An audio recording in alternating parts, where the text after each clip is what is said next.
അയോധ്യ ക്ഷേത്രത്തിൽ നടന്ന വെട്ടിപ്പിന്റെ കേസുകളിൽ നിന്നും അന്വേഷണങ്ങളിൽ നിന്നും എങ്ങനെയും തടിയൂരാനുള്ള തിടുക്കത്തിലാണ് RSS, VHP, BJP നേതൃത്വങ്ങൾ. വിഷയം കൈവിട്ടു പോകുമെന്ന് ഉറപ്പായതോടെ വിശ്വ ഹിന്ദു പരിഷത്തിന്റെ അന്താരാഷ്ട്ര വർക്കിംഗ് പ്രസിഡന്റ് അലോക് കുമാർ നടത്തിയ പ്രതികരണം ഏറെ കൗതുകകരമാണ്. അയോധ്യയിലെ ശ്രീരാമ ജന്മഭൂമി തീർത്ഥക്ഷേത്ര ട്രസ്റ്റ് പൂർണ്ണമായും സ്വതന്ത്രമായാണ് പ്രവർത്തിക്കുന്നത് എന്നാണ് അദ്ദേഹം അവകാശപ്പെടുന്നത്. ക്ഷേത്ര നിർമ്മാണമോ അതിന്റെ ഭരണ നിർവഹണമോ VHPയുടെ ചുമതലയിലല്ല എന്ന് പറഞ്ഞ് അലോക് കുമാർ കൈകഴുകുമ്പോൾ ഇത്രയും കാലം ഈ ട്രസ്റ്റിനെ തങ്ങളുടെ രാഷ്ട്രീയ നേട്ടങ്ങൾക്കായി ഉപയോഗിച്ചവർ ഇപ്പോൾ രക്ഷപ്പെടാൻ ശ്രമിക്കുകയാണെന്നത് പകൽ പോലെ വ്യക്തമാണ്. ഹിന്ദുത്വ രാഷ്ട്രീയത്തിന് മുഖമായ അയോധ്യയിൽ നിന്നും രാജ്യം ഇന്നേ വരെ കണ്ടിട്ടില്ലാത്ത തരത്തിലുള്ള വലിയൊരു വെട്ടിപ്പിന്റെ ഞെട്ടിക്കുന്ന വിവരങ്ങളാണ് പുറത്തു വന്നുകൊണ്ടിരിക്കുന്നത്.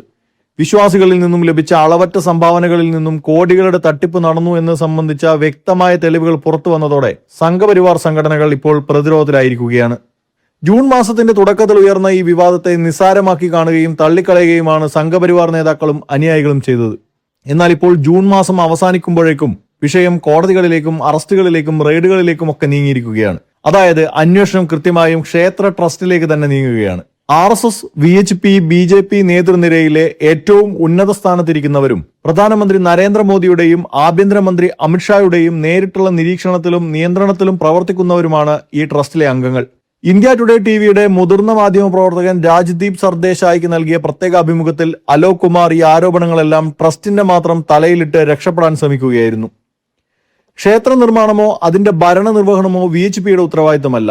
അതുകൊണ്ട് തന്നെ ട്രസ്റ്റിന്റെ തീരുമാനങ്ങളുടെ ഭാരം ഞങ്ങളുടെ മേൽ കെട്ടിവെക്കേണ്ടതില്ല എന്നായിരുന്നു അദ്ദേഹത്തിന്റെ വാക്കുകൾ. എന്നാൽ ഈ കൊള്ളയുടെ ആഴം എത്രത്തോളമാണെന്ന് മനസ്സിലാക്കണമെങ്കിൽ ട്രസ്റ്റിന്റെ ഉന്നതരുടെ ഇപ്പോഴത്തെ നീക്കങ്ങൾ പരിശോധിക്കണം.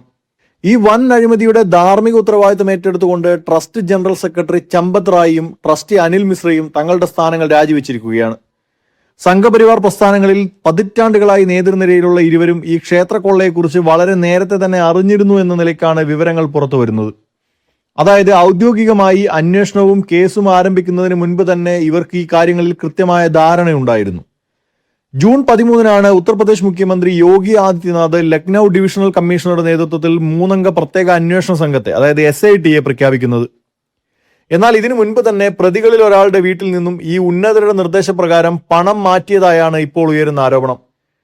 കേസ് രജിസ്റ്റർ ചെയ്യുന്നതിന് മുൻപ് തന്നെ പോലീസ് സഹായത്തോടെ നടത്തിയ ഈ അട്ടിമറി നീക്കങ്ങളുടെ വീഡിയോ ദൃശ്യങ്ങൾ വരെ ഇപ്പോൾ പുറത്തു വന്നിട്ടുണ്ട്. ജൂൺ ആദ്യവാരത്തിൽ തന്നെ ക്രമക്കേടുകൾ ട്രസ്റ്റിന്റെ ശ്രദ്ധയിൽപ്പെട്ടിരുന്നുവെങ്കിലും വിവരങ്ങൾ തെളിവുകൾ സഹിതം മാധ്യമങ്ങളിലൂടെ ജനങ്ങൾ അറിഞ്ഞതോടെയാണ് യോഗി സർക്കാർ തിടുക്കപ്പെട്ട് മുഖം രക്ഷിക്കൽ പ്രഖ്യാപനങ്ങളുമായി രംഗത്തിറങ്ങിയത്.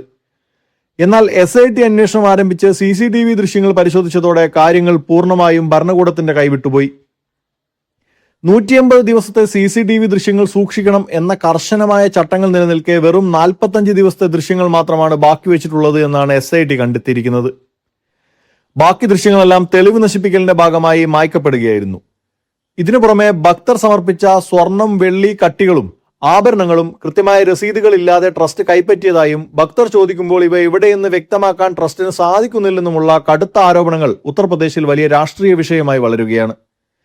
ഈ വിഷയത്തിലെ ഏറ്റവും ഞെട്ടിക്കുന്ന മറ്റൊരു വശം തട്ടിയ പണത്തിന്റെ വീതം വെപ്പാണ്.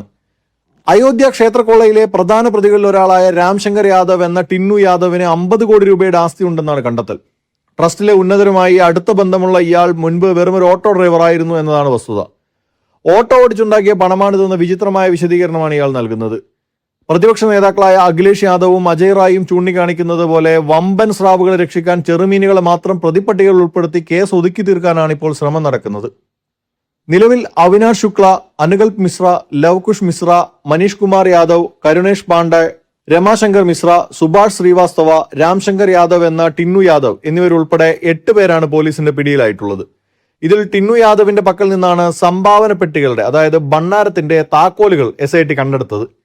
അറസ്റ്റിലായ ഈ 8 പേരും കാണിക്കപ്പണം എണ്ണുന്ന ചുമതലയുണ്ടായിരുന്ന താൽക്കാലിക ജീവനക്കാരും വളണ്ടിയർമാരുമാണ്. ഇവർക്കപ്പുറം ട്രസ്റ്റിന്റെ തലപ്പത്തിരിക്കുന്ന 17ഓളം ഉന്നതരിലേക്ക് അന്വേഷണം നീളുമോ എന്നാണ് ഇപ്പോൾ രാജ്യം ഉറ്റുനോക്കുന്നത്.